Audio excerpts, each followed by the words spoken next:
Bismillahirrahmanirrahim. Assalamualaikum warahmatullahi wabarakatuh. Perkenalkan, nama saya Salman Ghifari Ramadan dengan NIM 210101021 akan mempresentasikan mengenai sel elektrolisis, mengenai remedial ujian akhir semester. Sebelumnya mohon maaf Bu, kalau dikarenakan saya telat mengumpulkan tugasnya karena dikarenakan kondisi saya masih belum fit. Oke, langsung saja ke presentasinya.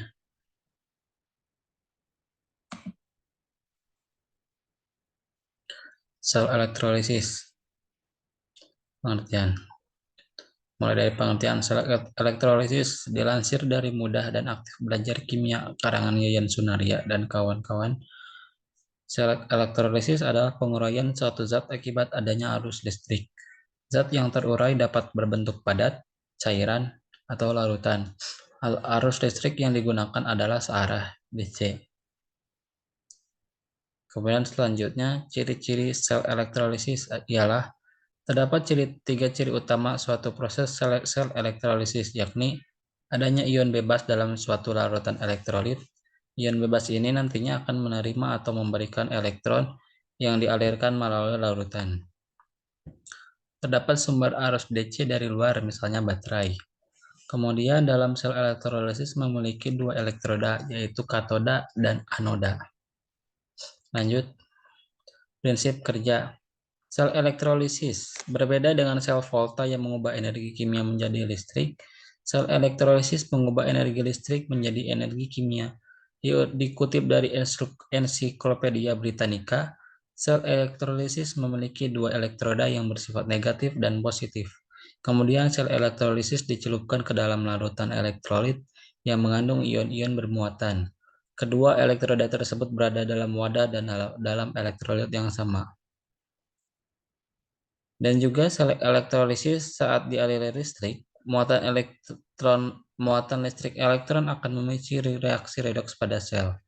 Anoda akan mengalami reaksi oksidasi, sementara katoda akan mengalami reaksi reduksi. Singkatnya, reaksi redoks tidak dapat terjadi secara spontan, harus menggunakan bantuan energi listrik. Kegunaan sel elektrolisis. Ada beberapa sel elektrolisis. Kegunaan beberapa sel elektrolisis yakni yang pertama, cara kerja sel elektrolisis digunakan untuk metode pembuatan gas oksigen, hidrogen, atau gas klorin di laboratorium. Yang kedua, digunakan pada proses penyepuhan logam menggunakan logam mulia seperti emas, perak, ataupun nikel.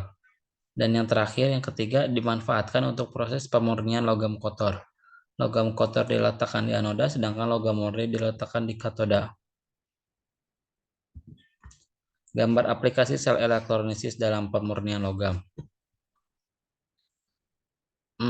Di sini ada beberapa komponen yang seperti sumber listrik, ada elektroda, anoda, dan katoda, kemudian ada larutan elektrolit juga.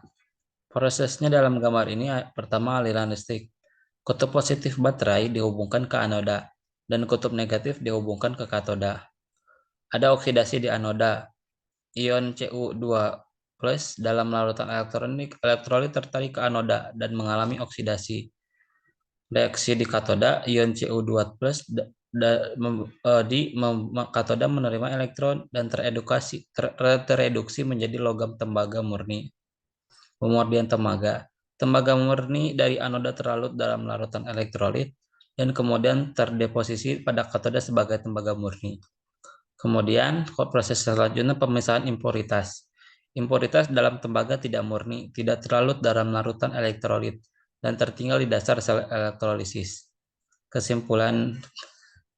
Kesimpulan dari proses kerja tadi ialah proses elektrolisis ini memisahkan tembaga murni dari impuritasnya. Tembaga murni terkumpul di katoda, sedangkan impuritas tertinggal di dasar sel. Mungkin cukup sekian dari saya. Mohon maaf bila ada kesalahan.